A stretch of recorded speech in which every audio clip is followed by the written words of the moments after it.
Magandang araw mga boss, dito na ako sa last part na ang problema nga ni customer, hindi na humatak itong sasakyan niya, kaya sinerbisan ko na lang ito sa bahay nila. At dahil sa okay na yung pagkakasetting ko ng clutch lining, pressure plate, pati ng release bearing, iangat na namin itong transmission para ma-connect ko na yan dito sa makina. Ayan na mga boss.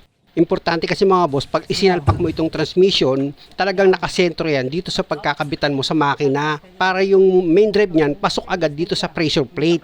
Ayan, katulad niyan, pumasok na siya dito sa butas ng pressure plate. Dahan-dahan mo na ngayon itulak itong transmission para pumasok yung main drive niya sa clutch lining, papunta na dito sa pilot bearing niya. Ayan mga boss, itulak na namin yan. O, di ba? Pasok na siya. Pag hindi pa siya masyadong lumapat mga boss, itulak nyo lang yan maigi. Yan o. Yan, isang malakas. O yan, o yan. Yan. Ganun lang, ilan ba magalit? At dahil nga sa nailapat na namin itong transmission dito sa makina, pwede ko na ngayon ilagay yung mga bolt niyan. Unahin ko muna itong 3 bolt na nakatalikod dito sa transmission. Ayan mga boss, kung makikita nyo, ipinapakapit ko na yan sa thread niya.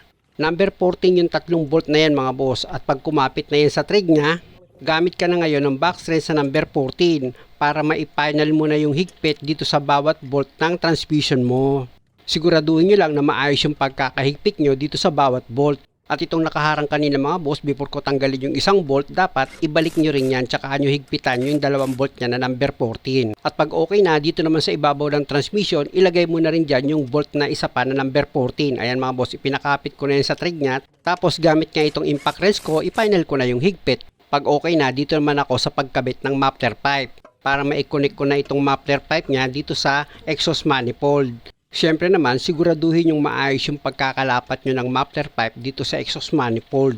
Na pag okay naman, pwede nyo na ngayon ilagay yung 3 nut niya na number 17. Ipakapit nyo ng maayos yung bawat thread nitong nut nyo para sigurado kayo na hindi kayo makaka-lost thread. Tapos, wag mo muna siyang hihigpitan. Punta ka muna dito sa duktungan ng pipe mo. Ipakapit mo muna sa thread niya itong 2 bolt na number 14.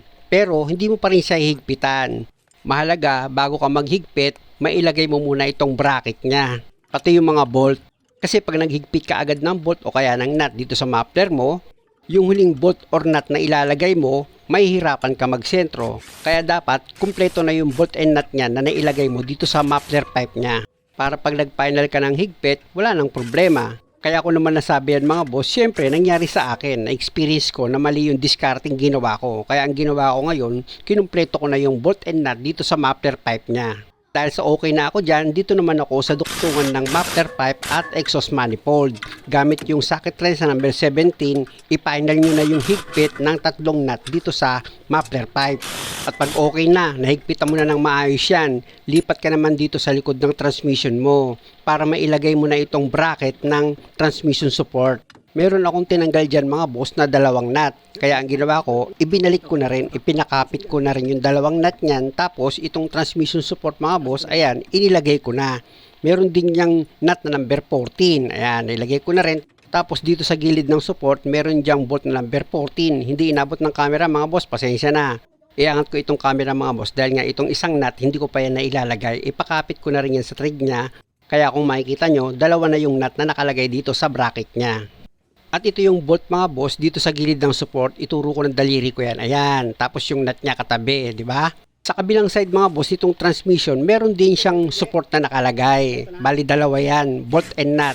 Ito na mga boss, yung bolt dito sa gilid, higpitan ko na yan, pati dito sa ilalim niya, yung nut, hihigpitan ko na rin yan.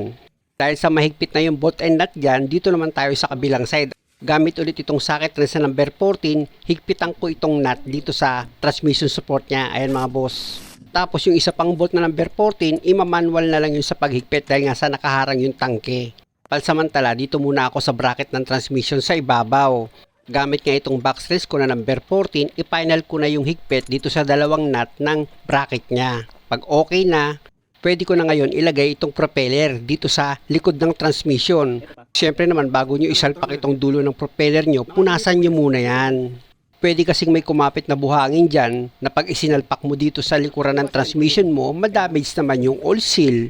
Dito naman tayo ngayon sa kabilang dulo ng propeller. Importante mga boss na naka-neutral itong transmission mo para pag hindi tumapat yung butas ng propeller dito sa butas ng pagkakabitan mo sa differential niya, mapipihit mo itong propeller at maitatapat mo yung apat na butas niyan nang sa ganon malagyan niyan ng bolt and nut. Gaya nito mga boss, sumentro na siya, pwede mo na ngayon lagyan niyan ng bolt and nut. At napaka-importante mga boss na yung bolt and nut dito sa propeller nyo, dapat mahigpit yan. Hindi pwedeng maluwag yan mga boss kasi pumipitik yan eh. Kapag aabante itong sasakyan mo or aatras, pumapalo yan. Dahil nga siya yung nagbibigay ng pwersa para paikutin niya itong differential mo. Kaya pag nakalimutan mong ilagay ang propeller, aba, matindi ka. Hindi aandar yung sasakyan mo kahit ikambyo mo yan. Dito na nga ako sa harapan uli ng transmission mga boss. Para mailagay ko na itong isang bolt na number 40. Ipapakapit ko na yan dito sa thread niya. Pero itong isa mga boss na number 14, hindi ko na tinanggal yan, niluwagan ko lang. Kasi nga mga boss, hindi ko siya may lulusot, kaya yung isang bolt lang ang natanggal ko. At dahil sa okay na ito, pwede ko na ngayon i-final yung higpit dito sa dalawang bolt na number 14. Tapos yung ground wire na tinanggal nyo mga boss, huwag nyo kalimutang i-connect yan. Meron niyang bolt na number 12, ayan o, ipakapit nyo na rin yan sa thread niya. At pag okay na, gamit yung box thread sa number 12, i-final nyo na rin yung higpit. Position ko muna itong camera mga boss dahil nga sa ang susunod kong ilalagay dyan itong secondary clutch niya. Ayan mga boss. Yung push rod niyan itapat nyo dito sa release fork. Tapos idikit mo na ngayon itong secondary clutch mo dito sa transmission tsaka mo ngayon ilagay yung dalawang bolt na number 14. Na pag naipakapit mo na itong dalawang bolt dito sa thread niya, gamit ka na ngayon ng socket wrench sa number 14 para mai-final mo na yung higpit dito sa dalawang bolt. Tapos balik ka ulit dito sa ibabaw ng transmission mo. Iayos mo muna yung position ng cable selector mo, pati yung wire nitong starter. Pag okay na, pwede mo na ngayon ilagay itong starter, tapos yung bolt niya na number 14 dito sa baba, ipakapit mo na rin yan sa thread niya. Pag okay na, ito naman yung bolt dito sa taas ng starter. Ipakapit nyo na rin yan sa thread niya. Yun lang, hindi masyadong nahagip ng camera, pero iangat ko itong camera ko ngayon mga boss para makita nyo kung paano ko naman siya hihigpitan gamit nga itong impact wrench ko. Ayun yung sa baba na bolt mga boss, higpitan ko na yan. Tapos, lipat naman ako dito sa ibabaw ng starter para mahigpitan ko nga itong pangalawang bolt dito sa starter. Ayan mga boss oh. At dahil nga sa mahigpit na itong dalawang bolt ng starter, pwede nyo na ngayon ibalik yung dalawang wire na tinanggal nyo dito sa starter. Yung isang wire mga boss, nakatornilyo yan. Meron siyang nut. Kaya pag ilagay nyo na itong wire, ayan mga boss, kung nakikita nyo, nilagay ko na itong nut niya. Tapos yung isang wire, tapos yung socket wire naman, ibalik nyo na yan kung saan nyo dati hinugot. Tapos gamit ka na ngayon ng box wrench sa number 12 para ma-final mo na yung higpit dito sa nut ng wire ng starter mo or ng solenoid.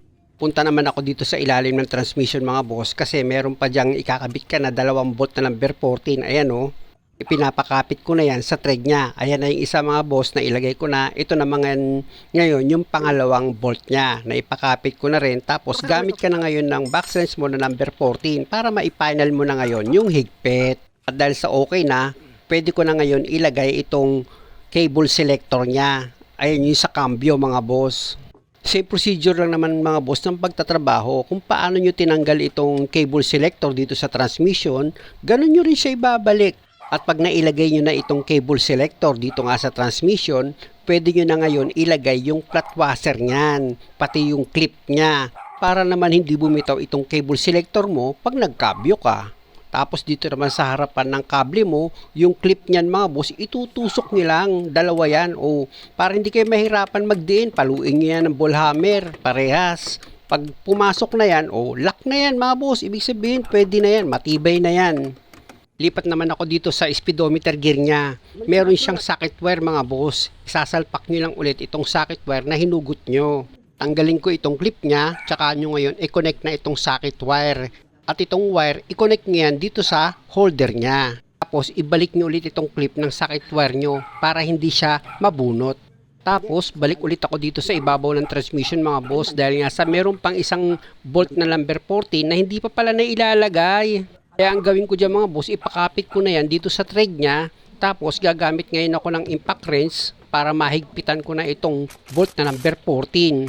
Bali ayan na yung huling bolt na ilalagay ko dito sa transmission. After nyan, dito na ako sa socket wire ng reverse light. I-connect nyo lang naman yan mga boss, yung dalawang socket wire na hinugot nyo. Kasi pag hindi nyo na-connect yan, pag nag-reverse kayo, hindi iilaw itong likuran ng sasakyan nyo. Naku po, alas 7:30 na pala ng gabi mga boss. Sinimulan ko itong trabaho alas 3 ng hapon. Pero malapit na akong matapos, tanggalin ko itong plug ng transmission. Diyan kasi ako magsasalin ng transmission gear oil. Number 17 lang naman yung box wrench na ginamit ko dyan mga boss para matanggal nyo nga itong plug ng transmission. Ayan mga boss, natanggal ko na at pwede na akong magsalin ng gear oil. Okay. Nakalimutan ko yung fluid pump extractor ko mga boss, kaya ang nangyari tumagal kami dito dahil nga sa pina-slide lang namin itong gear oil niya dito sa hose. Medyo tumagal kami dyan pero pinas forward ko na para hindi kayo mainip. Ayan mga boss, may pumapatak na gear oil dito sa transmission. Possible niyan, puno na itong transmission ng gear oil. Apaw na siya, ibig sabihin, kaya tinanggal ko na itong hose at nilagay ko na itong drain plug tsaka ko ngayon siya hinigpitan. Yun lang mga boss, meron pa itong additional job. I-change oil ko na rin daw itong makina. Kaya gagamit ako dyan ng box wrench sa number 17 para maluwagan ko nga itong drain plug niya. At dahil sa maluwag na yan, kakamayin ko na yung mga boss para matanggal ko na itong drain plug. At ito nga mga boss, kung makikita nyo itong langis niya, grabe lapot niyan. Pinas forward ko na ito mga boss, pero kung nandito kayo, nako, ang tagal namin pinatuluyan. Ibalik ko na itong drain plug niya tapos higpitan ko yan gamit itong box wrench na number 17. Dahil nga ang susunod kong gagawin dito, ipaplasing ko naman itong makina bago ko ilagay yung paboritong langis ni customer. Pag nagpa-plasing ako ng makina mga boss, gumagamit ako ng pure oil. Ang gamit ko itong Rev X40 kasi nakakatanggal yan ng malapot na langis na kumapit nga dito sa loob ng makina. Ito na yung pangatlong litro mga boss, isaling ko na yan at pag okay na, tanggalin ko na itong imbudo niya tapos ilagay ko na ngayon itong engine cap. After nyan, pwede ko na ngayon pa-start itong makina.